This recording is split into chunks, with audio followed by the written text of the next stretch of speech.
Au fin fond des zones de cohabitation urbaine, une espèce encore méconnue vit, recluse sur son territoire dans la plus grande discrétion, le geek.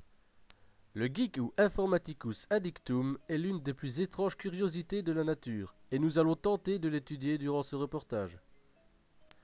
Le geek était autrefois le mammifère terrestre le moins répandu au monde, avec un territoire qui couvrait que quelques endroits isolés. Mais au fil du temps, les hommes ont repoussé les frontières de la technologie et cet animal mystérieux a étendu son territoire pour finalement se confondre avec la population humaine. Néanmoins, nous allons vous donner quelques indices précieux pour reconnaître facilement un geek.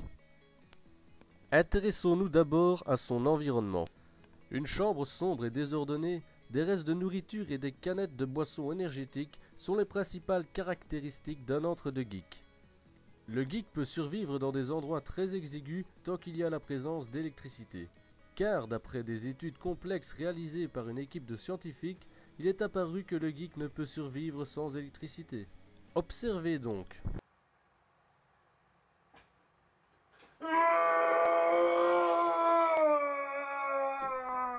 Le geek au cours de son évolution s'est fait deux principaux ennemis, le soleil et les racketteurs.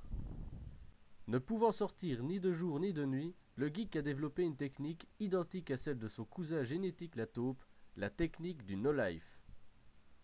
Cette technique consiste en une inertie partielle pendant laquelle le sujet peut ne rien faire durant des heures, fixant une lumière colorée projetée par un moniteur qui consomme l'électricité dont il est tant friand. Le geek respectant cette loi du moindre effort, l'alimentation qui suit un tel choix se compose essentiellement d'éléments facilement dénichables et consommables en peu de temps. Ainsi, le geek se nourrit principalement de nouilles instantanées, de pizzas surgelées et autres denrées micro-ondables. À quelques endroits sur le globe, des geeks, tels que notre spécimen, sont regroupés dans des réserves naturelles où les scientifiques peuvent les étudier plus aisément pour pouvoir résoudre des énigmes encore non résolues, telles que leur mode de reproduction ou leurs moyens de communication. Et pour leur sécurité, leurs équipes doivent constamment veiller à ce que leurs sujets ne franchissent pas les limites de la réserve.